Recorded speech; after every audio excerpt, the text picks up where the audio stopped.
Παρακαλώ, ΕΚΑΒ. Ναι, γεια σας. Ονομάζομαι Παπαδοπούλου Στυλιανή. Βρίσκομαι στη Σίβηρη Χαλκιδικής. Τι συμβαίνει? Μία γυναίκα 45 χρονών δεν αναπνέει. Έχουμε ξεκινήσει κάρπα και υπάρχει απεινιδωτή στο σημείο. Χρειάζεται κάτι άλλο? Συνεχίστε με την κάρπα και τον απεινιδωτή και εμείς φτάνουμε σε λίγο. Κάθε μέρα συμβαίνουν 2.000 ανακοπές στην Ευρώπη. Κάθε 45 δευτερόλεπτα συμβαίνει μία. Ήδη μετράμε 3 πνιγμούς στην Κασάνδρα και ακόμη έναν πνιγμό στη Συφωνία. Διαρκώς περιστατικά παντού, σε όλους τους χώρους, σε όλα τα μέρη και η ανάγκη για βοήθεια άμεση. Βρισκόμαστε στην Κασάνδρεια Χαλκιδικής, εδώ που ξεκίνησαν όλα. Όταν ήρθα ως διασώσης πλήρωμα ασθενοφόρου του ΕΚΑΒ, αναγνώρισα μέσα σε στα πρώτα περιστατικά τότε το 2007, ότι αντί να φτάσουμε σε 2-3 λεπτά για να κάνουμε τη διαφορά ανάμεσα στη ζωή και στο θάνατο, φτάναμε σε 40 λεπτά, σε 50 λεπτά, σε 30 λεπτά. Όσο καλά και να είναι οργανωμένο το ΕΚΑΒ, όσο πολύ και να είμαστε εμείς, τα πρώτα λεπτά είναι τα σημαντικά. Αυτός ήταν και ο λόγος που ξεκίνησε ο Αναστάσης, ότι δεν μπορούσε να ανταπεξέλθει με το ασθενοφόρο που δούλευε σε επίγοντα περιστατικά. Σκέφτηκε να εκπαιδευτούν οι πολίτες. Αυτή είναι η ιδέα που συνεχίζουμε. Από χωριό σε χωριό, από κοινότητα σε κοινότητα, εκπαιδεύαμε μικρούς και μεγάλους στο πώς να σώσουν ανθρώπινες ζωές. Είναι πολύ σημαντικό να υπάρχουν εκπαιδευμένα χέρια παντού. Παντού, από το πιο μικρό χωριό μέχρι την πιο μεγάλη πόλη, εκπαιδευμένα χέρια και απεινιδωτές μπορούν πραγματικά να αλλάξουν τις ιστορίες κάποιων ανθρώπων. Με τον τρόπο αυτό, με τη γνώση που δίνουμε στον κόσμο και όταν μαθαίνουν τι πραγματικά μπορούν να κάνουν με την εκπαίδευση, έχουμε βοηθήσει στο να τετραπλασιαστεί ο ρυθμός των απεινιδωτών. Και το λέμε αυτό γιατί όταν το 2016 ξεκινήσαμε να καταγράφουμε τον αριθμό των απεινιδωτών, υπήρχαν μόνο 500 στην Ελλάδα. Την ίδια στιγμή που στην Ολλανδία, που είχαμε σχεδόν τον ίδιο πληθυσμό, είχε πάνω από 20.000. Με την κάρπα κερδίζουμε λίγο χρόνο να έχουμε ζωντανό εγκέφαλο για λίγα ακόμα λεπτά. Αν λείπει όμως ο απεινιδωτής, αυτός ο άνθρωπος δεν θα επιβιώσει. Γεωργία έφερε τον απεινιδωτή, κάλεσε και το 166. Και 4, και 5, και 6, και 7, και 8, και 9, και 20. Όλοι μακριά! Έχουμε αναπτύξει 3+1 εκπαιδευτικά προγράμματα τα οποία είναι δωρεάν στα ελληνικά σχολεία. Αυτά τα προγράμματα είναι πολύ σπουδαία γιατί είναι το πρώτο βήμα σε αυτό που θέλουμε να πετύχουμε και πιστεύουμε ότι θα το πετύχουμε φέτος. Θέλουμε να μπουν οι πρώτες βοήθειες σαν μάθημα στα ελληνικά σχολεία. Τη φετινή σχολική χρονιά καταφέραμε να εκπαιδεύσουμε 930 σχολεία. Θέλατε να αναπνέει, κάλεστε το ΕΚΑΒ, φέρε τον απεινιδωτή και ενεργοποιήστε το I Save Lives. Και 1, και 2, και 3, και 4. I Save Lives application είναι δωρεάν προς όλους, απευθύνεται σε όλους. Το πρώτο βήμα είναι να μην φοβηθείς. Βάλε τα χέρια σου στο κέντρο του θώρακα και ξεκίνα να πατάς. Ήξερα τι να κάνω, έπρεπε να βοηθήσω. Δεν υπάρχει σκέψη εκείνη την ώρα. Όταν ένας άνθρωπος σε χρειάζεται, είσαι εκεί. Όλοι μακριά! Όλοι μακριά, θα χορηγήσω απεινίδωση. Όλοι μακριά, θα χορηγήσω απεινίδωση τώρα! Τα παιδιά σώζουν ζωές. Πώς? Παρέχοντας τις πρώτες βοήθειες. Και αναρωτιέμαι πόσοι από εμάς γνωρίζουν πρώτες βοήθειες. Πόσο σημαντικό είναι να γνωρίζουμε πρώτες βοήθειες. Να καταλάβουμε τι κίνδυνοι υπάρχουν και ο καθένας να κάνει ό,τι το αναλογεί. Να σταματήσουμε το αυτοκίνητο όταν κάποιος θα έχει ανάγκη. Βλέπω, ακούω, αισθάνομαι. Δεν αναπνέει. Στο 6, αφήνω. Ναι, παρακαλώ, ΕΚΑΒ, εσύ να λέγεται. Γεια σας, λέγομαι Ελένη Μωυσίδου, βρίσκομαι στην Τζιμισκή 50. Έχω μια κυρία ανέστητη, δεν αναπνέει. Είσαι σίγουρη, κυρία, ότι δεν αναπνέει? Είμαι σίγουρη, γνωρίζω πρώτες βοήθειες. Ωραία, ξεκινήστε να κάνετε κάρπα και ερχόμαστε άμεσα. Χρειάζεστε κάτι άλλο? Να μην σταματήσετε, κυρία, μέχρι να έρθουμε. Η αλήθεια είναι ότι όλο αυτό ξεκίνησε γιατί πριν από περίπου 2 μήνες ο άντρας μου έπαθε ένα έμφραγμα και μια ανακοπή στο χώρο της εργασίας. Αμέσως με φωνάξανε, εγώ είμαι προϊσταμένη εκεί, είμαι επιστοποιημένος ανανύπτης μετά από κάποια σεμινάρια που γίνανε στην εργασία μας. Αμέσως ξεκίνησα να του κάνω κάρπα. Φώναξα αμέσως να μας φέρουν τον απεινιδωτή. Δεν χάθηκε καθόλου πολύτιμος χρόνος. Ο άντρας μου νοσηλεύτηκε στο Ιπποκράτιο 20 μέρες στην Στεφανία και στη ΜΕΘ. Η κατάστασή του είναι αυτή τη στιγμή πάρα πολύ καλή. Δεν υπάρχει τίποτα που να έχει αφήσει η ανακοπή και πήρα την απόφαση να ξεκινήσω να δημιουργήσω μια ομάδα για να κάνουμε κάποια σεμινάρια μέσω της Kids Save Lives. Από αύριο θα είστε κι εσείς μια τέτοια ομάδα. Μια ομάδα πρώτων ανταποκρινόμενων, first responder. Θα μπορείτε να ανταποκριθείτε σε περιστατικά της περιοχής σας. Αυτό είναι το σημαντικό. Γιατί η καρδιακή ανακοπή είναι μια μάχη με τον χρόνο και εμείς σήμερα εδώ θα μάθουμε να κερδίζουμε τη μάχη αυτή. Θα βγούμε νικητές. Βλέπω, ακούω, αισθάνομαι. Θέλω να τονίσω ότι πρέπει ο κόσμος να μαθεί να κάνει πρώτες βοήθειες, πρέπει να ξέρει τη χρήση απεινιδωτή και κάρπα. Από τη θέση που είμαι, έβλεπα την ανταπόκριση που είχαν τα μαθήματά μας στον κόσμο. Τα πρώτα χρόνια η επιλογή των περισσότερων ήταν γιατί ήθελαν να το συνδέσουν με τη δουλειά τους, έπρεπε να μάθουν και επέλεγαν τον οργανισμό μας κυρίως γιατί ήμασταν πιο οικονομικοί από άλλους οργανισμούς.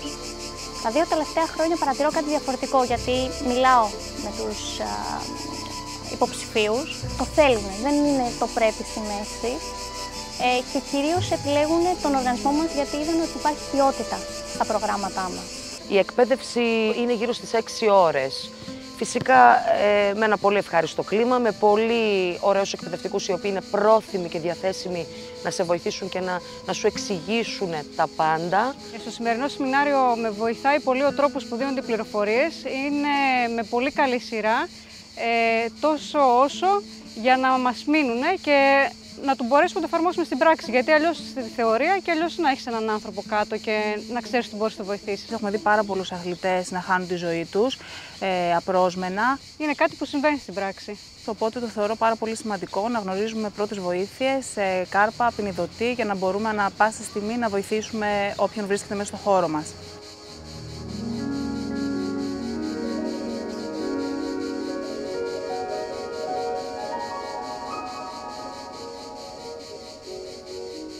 Τα κορίτσια μας. Ο Θοδωρής, Χαίρετε. η Στέλλα, Θοδωρής και η Γεωργία. Χάρηκα. Λοιπόν, τα κορίτσια αυτά, Θοδωρή, εκπαιδεύτηκαν πρώτη φορά μέσα από το σχολείο τους. Εκεί μας γνώρισαν σαν οργανισμό. Στα 12 τους πήραν τη βασική υποστήριξη της ζωής, γίνανε πρώτες ανταποκρινόμενες.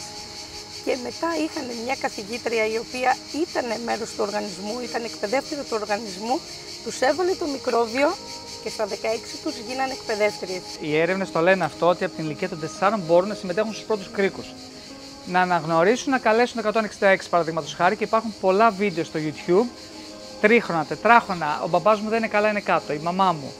Και κάπως έτσι βοηθάνε να σωθούν ζωές. Και βλέποντας το πόσο εύκολα τα παιδιά μπορούν να απορροφήσουν όσα τους λέμε και πόσο εύκολα τα κάνουν πράξη, θεωρώ ότι είναι πάρα πολύ σωστό να ξεκινήσουν από μικρή ηλικία. Με αυτόν τον τρόπο μαθαίνουν και άλλα πράγματα. Μαθαίνουν τον εθελοντισμό, μαθαίνουν να βοηθάνε, μαθαίνουν το ομαδικό πνεύμα και κυρίως τους μένουν.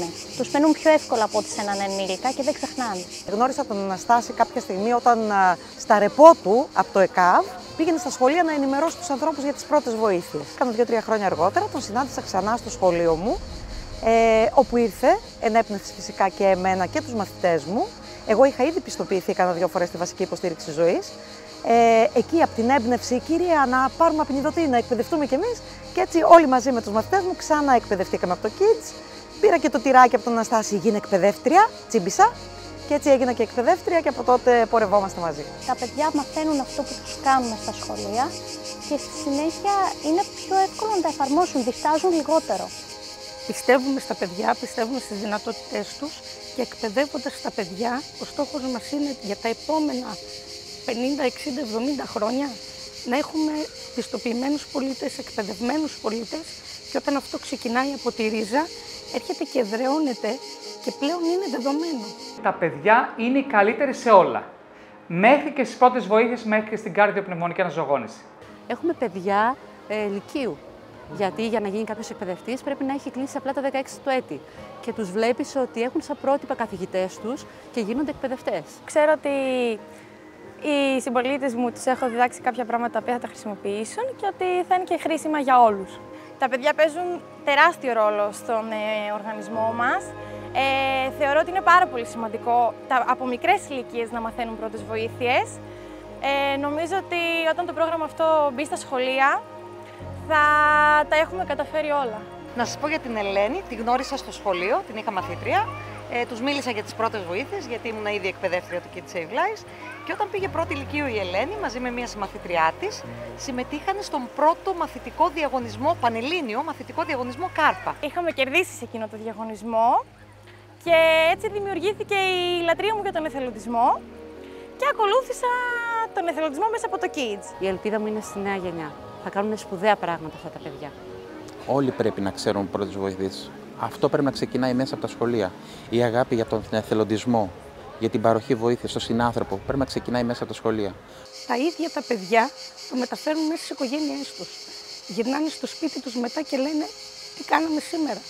Ευχή όλων μας από τη μικρή ηλικία τα παιδιά να μάθουν να προσφέρουν, να μην φοβούνται την εικόνα του επίγοντος και να μπορούν να προσφέρουν από το δημοτικό και αυτό εδώ να εξελίσσεται. Έχουμε ακούσει για πολλά παιδιά τα οποία έχουν εφαρμόσει και έχουν βοηθήσει συνανθρώπους τους στην πορεία. Οπότε αυτό για μας είναι και, να το πω, η πληρωμή μας, το έναυσμα, το κίνητρό μας να συνεχίσουμε ακόμη περισσότερο. Το έχουμε στην κουλτούρα μας να παρέχουμε πρώτες βοήθειες? Η αλήθεια είναι πως όχι. Συνήθως δεν θα πλησιάσουμε εύκολα για να παρέχουμε πρώτες βοήθειες. Υπήρξαν περιστατικά που φτάναμε το ασθενοφόρο σε πλατείες, που στον πεζόδρομο υπήρχε ένα θύμα καρδιακής ανακοπής, 30 άνθρωποι στα 5 μέτρα απόσταση φτιάχναν ένα κύκλο και μας είπανε κάτι που δεν μπορώ να το ξεχάσω, τον βοηθήσαμε, του βάλαμε ένα μαξιλαράκι κάτω από το κεφάλι. Στο νεκρό βάλανε ένα μαξιλάρι. Ο κόσμος δεν ξέρει πώς να ανταποκριθεί, δεν ξέρει τον αριθμό κλήσης του ΕΚΑΒ. Δεν θέλουμε τέτοιους ανθρώπους, θέλουμε Έλληνες που αφιέρωσαν 4-5 ώρες από τη ζωή τους, από αυτά τα εκατομμύρια ώρες που περνάμε στην τηλεόραση, στους καφέδες και ούτω καθεξής, να αφιερώσουμε πλέον 5 ώρες από τη ζωή μας. Για να γίνουμε φιλότιμοι και αλληλέγγυοι Έλληνες. Εδώ στο χώρο σου έχεις και απεινιδωτή? Έχω 2 απεινιδωτές, ναι. Στην αρχή όταν αγόρασα τον δεύτερο, λέω εσύ Κώστα, μήπως κάνεις υπερβολή, μήπως κάνεις πατάλι. Αλλά έβγαλε τα λεφτά του, με τη μεταφορική του έννοια. Σώθηκε μια ζωή. Γιατί αυτός ο πρώτος με πρόδωσε λόγω μπαταρίας, αλλά ο δεύτερος μας έβγαλε πρόσωπος και ο άνθρωπος ζει. Με πολλή αγώνα και με αλλαγή των νόμων που καταφέραμε χάρη στη συνεργασία με το Υπουργείο Οικονομικών, με τον κύριο Βεσιρόπουλο και τον κύριο Σταϊκούρα, υφυπουργό και υπουργό, τους πείσαμε μάλλον μετά από αυτά που τους είπαμε, ότι σώζουν ζωές αυτά τα μηχανήματα, παρόλα αυτά είναι ακριβά για τα ελληνικά πορτοφόλια και για τα σχολεία που θέλουν να αγοράσουν. Μειώστε το κόστος τους. Σε μία εβδομάδα μειώσαν το ΦΠΑ από το 24% στο 6%. Άρα λοιπόν οι απεινωτές τώρα κοστίζουν 1.000 ευρώ μέσο όρο. Είναι ένα ευσεβές ποσό. Είναι επιλέξιμη δαπάνη ο ποινιδωτής. Αυτό να το ξέρουν οι επαγγελματίες. Τα υλικά αυτά είναι επιλέξιμα σε δαπάνη και επιδοτούνται. Αν τους βάλουμε παντού, σε κάθε κοινότητα, σε κάθε σχολείο, σε κάθε ξενοδοχείο ή σταθμό, τότε πλέον θα φτάνουν σε 1-2 λεπτά και θα σώσουν περισσότερες ανθρώπινες ζωές. Το πλαίσιο που υποδέχεται πλέον ένα ποινιδωτή είναι αυτό, το shock station, με απλές οδηγίες, έλεγξε, κάλεσε το 112 ή το 166, συμπίεσε αν δεν αναπνέει το θύμα και απεινίδωσε γρήγορα μέσα σε 2 λεπτά, έτσι ώστε να έχεις 80% πιθανότητες. Τους θέλουμε να φτάσουν πάρα πολύ γρήγορα, έχουμε μόνο 120 δευτερόλεπτα καιρό. Άρα όλα πρέπει να γίνουν γρήγορα. Είναι κάτι το οποίο χτυπάει εύκολα στο μάτι σε κάποιον. Αυτό θέλαμε. Ανοίγουμε το σάκο, τον απελευθερώνουμε, πατάμε εδώ το κουμπί. Έχουμε εδώ τα πάτσις, τα οποία είναι εδώ για ενήλικες, παιδιαστική, και από εκεί πέρα σου δίνει οδηγίες. Πόσες φορές γίνεται η απεινίδωση στο άτομο, στο θύμα? Μία φορά? Αυτό εδώ, όταν και εφόσον υπάρχει ένδειξη για να γίνει, τότε το αποφασίζει το μηχάνημα. Γιατί είναι αυτόματος εξωτερικός απεινιδωτής, όταν βλέπει ότι υπάρχει ένδειξη για να γίνει, σου λέει δώσε. Άμα δεν υπάρχει ένδειξη, σου λέει συνέχεια να κάνεις καρδιολοπαυσική. Συμπιέσεις να κάνεις. Πολύ χρήσιμο εργαλείο. Εξαιρετικά χρήσιμο. Είναι εργαλείο ζωής. Εξαιρετικά, σωστά. Αν φτάσει ένας απεινιδωτής, αυτή η σωτήρια συσκευή, σε 1, 2, 3 λεπτά, τότε το θύμα που βρίσκεται κάτω, που δεν είναι ζωντανό, θα επιστρέφει στη ζωή σε 80% πιθανότητες.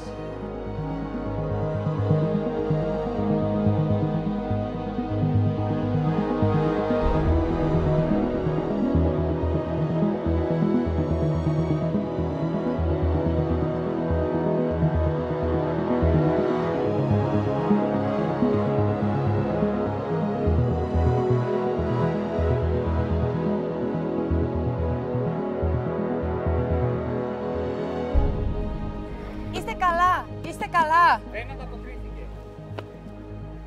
Βλέπω, ακούω, αισθάνομαι. Στέλλα δεν αναπνέει, κάλεσε το ΕΚΑΒ, φέρει τον επεινιδωτή και ενεργοποίησε το I Save Lives. Και 1, και 2, και 3, και 4. Παιδιά, επίγον περιστατικό, καρδιακή ανακοπή στη Σίβηρη, στην Αλκιόνη Παϊδεσσή. Πάμε. I Save Lives application είναι δωρεάν προς όλους, απευθύνεται σε όλους. Είναι πολύγλωση. Σκεφτήκαμε ότι οι τουρίστες που επισκέπτονται την Κασάνδρα και επιλέγουν αυτό το μέρος για τις διακοπές τους, θέλουμε να τη χρησιμοποιούν. Είναι δωρεάν. Προσφέρει δυνατότητες εκπαίδευσης και οργάνωσης της κοινότητας, ειδοποιεί και κινητοποιεί τους πρώτους ανταποκρινόμενους, δηλαδή ουσιαστικά τους εκπαιδευμένους πολίτες, για να πάνε στο θύμα που κινδυνεύει. Επίγον περιστατικό, είστε παρόν σε απειλητικό για τη ζωή συμβάν και αν όντως είσαι σε κάποιο περιστατικό, πατάς το ναι. Εδώ βλέπεις τον πλησιέστερο αυτόματο εξωτερικό ποινιδωτή, ποιος είναι κοντά μας και ουσιαστικά σου δείχνει ότι στη Σίβηρη κοντά μου έχω έναν απεινιδωτή, πατάω πάνω και μου λέει ότι έχει στον αμβαγωσιστικό πύργο. Εδώ είναι η καθοδηγούμενη κάρπα. Ουσιαστικά είναι για τους παρευρισκόμενους στο επίγον. Πατάμε εδώ. Νοσοαγώνηση του I Save Lives. Εάν το θύμα δεν αντιδράει και δεν αναπνέει φυσιολογικά, χορηγήστε θωρακικές πιέσεις σύμφωνα με τις οπτικές και φωνητικές οδηγίες.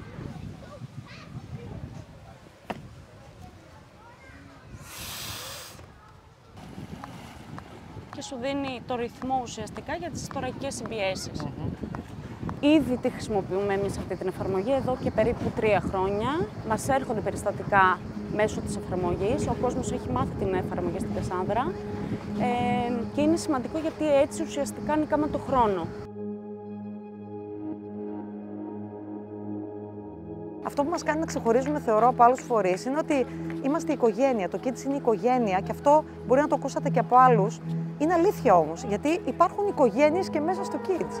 Ξέρετε τι σπουδαίο είναι πατέρας, μητέρα και παιδιά, εκπαιδευτές όλοι μαζί όταν τα παιδιά φτάσουν στην ηλικία των 16 χρόνων και να τρέχουν μαζί. Και θεωρώ ότι δεν υπάρχει μεγαλύτερο παράδειγμα που μπορείς να δώσεις στο παιδί σου. Ότι εγώ, ξέρεις, στον ελεύθερο μου χρόνο, εθελοντικά, χωρίς ηλική ανταμοιβή, τρέχω για να προσφέρω στον συνάνθρωπο. Δεν φαντάζεσαι τι ικανοποίηση νιώθεις όταν σε έναν άνθρωπο που πραγματικά χρειάζεται τη βοήθειά σου και πραγματικά ξέρεις ότι έχει να κάνει μια κατάσταση με τα δευτερόλεπτα και τα λεπτά, μπορείς να προσφέρεις και δεν σταυρώνεις τα χέρια απλά να περιμένεις το ασθενοφόρο. Φώναξε έντονα με μια κοπέλα από το διπλανό ξενοδοχείο. Κύριε Γιάννη, λέει, κάποια γυναίκα λέει, κάτι έπαθε σε ένα δωμάτιο. Κατευθείαν έτρεξα και ένας φίλος μου δίπλα που ήταν κουβάλει όλο μου το σάκο, έτρεξα εγώ να δω τι συμβαίνει. Ανεβήκαμε στο δεύτερο όροφο, ήταν όντως μια γυναίκα, ήταν γύρω στα 43-45 χρονών, δεν θυμάμαι καλά, μια Ιταλίδα, μέσα στο δωμάτιο. Ο άντρας της έκλαιγε απεγνωσμένα. Έκανα αυτά που μάθαμε για τις πρώτες βοήθειες, αυτά που μας έμαθε το Kids Save Lives. Διαπίστωσα ότι δεν είχε σφυγμό, δεν είχε αναπνοή, όλα τα απαραίτητα που κάνουν πάντα τους ελέγχους για να δούμε σε τι κατάσταση είναι το θύμα. Και ξεκίνησα κατευθείαν καρδιοπνευμονική αναζωογόνηση. Σύνθεσα τον απεινιδωτή μου, ακολουθάμε τον απεινιδωτή, έδωσε την εντολή, δώσαμε ρεύμα. Αυτό έγινε 4 φορές. Απεινίδωση, οξυγόνο με αμπού, όπως είχα στον εξοπλισμό, και απεινίδωση 4 σετ έφαγε το θύμα και επανήλθε. Κάποια στιγμή απέκτησε σφυγμό. Και όπου λέει ο απεινιδωτής, ανιχνεύτηκε σφυγμός. Ένα πανηγύρι μες στο δωμάτιο. Βλέπεις την καταγραφή του απεινιδωτή μετά από αυτή την καρδιακή ανακοπή. Ένα χαόδη ρυθμό, βλέπεις την απεινίδωση και μετά από λίγα δευτερόλεπτα έναν παλμό που υπόσχεται ζωή και επανήλθε στη ζωή. Ήταν ένας σφυγμός και ήταν εντυπωσιακό αυτό να το βλέπεις στο χαρτί. Μεγάλη υπόθεση. Πολλές φορές το συζητάμε πάντα σε θεωρητικό πλαίσιο και λέμε ότι να μάθουμε, να προσφέρουμε βοήθεια, να είμαστε δίπλα εκεί στον συνάνθρωπό μας. Εσύ τη στιγμή που όντως έγινε και όντως έπρεπε να ήσουν εκεί, πώς ένιωσες? Το στρες είναι πολύ μεγάλο, αλλά αυτό που περνικάει πάντα είναι η γνώση. Όταν ξέρεις τι να κάνεις δεν είσαι θα φοβηθείς τίποτα. Είχα πολύ σωστούς εκπαιδευτές, πολύ ωραίος. Ο Αναστάσης ήταν το νούμερο 1. Μας μίλησε σε όλα αυτά, μας τα πέρασε τόσο όμορφα και μας τα ρίζωσε μες στο μυαλό που δεν μπορείς να τα ξεχάσεις. Θεωρείς έχουμε αλληλεγγύη στη σημερινή κοινωνία? Βλέπεις αλληλεγγύη? Πονάμε σε αυτό. Αυτοδιαφημιζόμαστε ως ο φιλότιμος λαός. Εμείς εφήβραμε τη λέξη, αν και η λέξη φιλότιμος παλιότερα είχε άλλη έννοια από αυτή που το χρησιμοποιούμε σήμερα. Πώς είμαστε φιλότιμοι όταν το 2016 το Ευρωπαϊκό Συμβούλιο Αναζωογόνησης με έρευνα κατέτασε τους Έλληνες στην τελευταία θέση που πάνε κοντά και βοηθάνε ένα θύμα καρδιακής ανακοπής. Είμαστε οι τελευταίοι που πηγαίναμε κοντά να κάνουμε έστω κάτι. Τελευταίοι. Άρα τι μου λέει εμένα αυτό? Ότι στη μεγαλύτερη ανάγκη από τη στιγμή που γεννήθηκα μέχρι τώρα, που είμαι κάτω και έχει σταματήσει η καρδιά μου, εσύ επιλέγεις να μην έχεις εκπαιδευτεί, να μην έρχεσαι κοντά μου να με βοηθήσεις. Τα τελευταία χρόνια εδώ που είμαι και με τα άτομα τα οποία συνεργάζομαι και είμαι μαζί, βλέπω ότι υπάρχει. Η αλήθεια είναι ότι κάποια στιγμή είχα απογοητευτεί, αλλά βλέπω ότι αλλάζουμε και αν θέλουμε, λίγοι μπορούμε να κάνουμε την αλλαγή ακόμη μεγαλύτερη. Ναι, υπάρχει αλληλεγγύη. Υπάρχει ευαισθησία, υπάρχει αλληλεγγύη. Ναι, το πιστεύω πολύ. Το πιστεύω πολύ. Το βλέπω. Δηλαδή, όταν θα ξεκινήσω για να πάω σε ένα περιστατικό και με δει κάποιος ή φωνάξω κάποιον, θα έρθει να τρέξει χωρίς δεύτερη σκέψη. Και θα βοηθήσουμε ο καθένας στο κομμάτι του. Ό,τι μπορεί να κάνει ο καθένας. Και όταν μπαίνουν τέτοια σποράκια από διάφορες ομάδες που υπάρχουν, οι οποίες το κέντρο τους είναι ο άνθρωπος, ναι, πιστεύω ότι υπάρχει αλληλεγγύη. Για να μπορέσει να πάει μπροστά η κοινωνία και να πάμε μπροστά σε χώρα, πρέπει να βοηθάμε, εννοείται, τους συνανθρώπους μας. Το ΕΚΑΒ πάντα προσπαθεί και έρχεται στην ώρα του. Απλά και αυτοί οι άνθρωποι, οι ήρωες, στην κυριολεξία ήρωες, δεν είναι τόσο πολλοί να καλύψουν μια ολόκληρη Κασάνδρα. Εμείς όμως μπορούμε. Λιθαράκι μπορούν να γίνουν σπουδαία πράγματα. Ο καθένας ας ξεκινήσει από τον εαυτό του. Ας το βάλει αυτό στη ζωή του, τον εθελοντισμό, το να προσφέρει στον συνάνθρωπό του και πραγματικά πιστεύω ότι θα δούμε μεγάλα θαύματα. Έτσι ξεκινάνε οι αλλαγές στον κόσμο. Από την προσωπική μας αλλαγή μέσα μας. Παιδεία. Ξεκινάει από το σπίτι και από το σχολείο. Και στο σπίτι οι γονείς να κάνουν αυτό που τους αναλογεί, να διδάξουν τα παιδιά τους ότι βοήθησε αυτόν που έχει ανάγκη, τα σχολεία να κάνουν αυτό που πρέπει από το Υπουργείο Υγείας με αποφάσεις που θα πρέπει να πάρει το επόμενο χρονικό διάστημα και μετά ό,τι αναλογεί στον καθένα μας να κάνει. Χωρίς την αλληλεγγύη δεν μπορούμε να συνυπάρχουμε. Προσφορά, αλληλεγγύη, εθελοντισμός, αυτό σε γεμίζει κιόλας. Νομίζω ότι υπάρχει, μπορεί να δείχνει να σπανίζει, υπάρχουν όμως κάποια δείγματα που σε κάνουν να λες ναι ρε φίλε, δηλαδή υπάρχει ελπίδα και θα υπάρξει αλλαγή. Και αυτά τα δείγματα εγώ τα βλέπω και στο σχολείο μου, σε όποιο σχολείο είμαι. Νομίζω ότι η αλληλεγγύη και η ομόνοια μεταξύ μας είναι το νούμερο 1. Θεωρώ ότι υπάρχει. Ίσως να είμαι λίγο ρομαντική, αλλά θεωρώ ότι υπάρχει. Βλέπω αλληλεγγύη γύρω μου. Πιστεύω ότι ναι, υπάρχει αλληλεγγύη. Θεωρώ πως υπάρχει και φόβος ταυτόχρονα. Ο Αναστάσης και το Kids έχουν ξεθάψει αυτές τις ψυχές. Έχουν ξεθάψει από μέσα μας το τι μπορείς και τι είσαι ικανός να κάνεις για τον συνάνθρωπό σου. Η άγνοια είναι το 0. Όταν ξέρεις, όλα τα κάνεις. Και τότε όλοι ξυπνάμε. Κάνε μια πράξη αγάπης, σώσε μια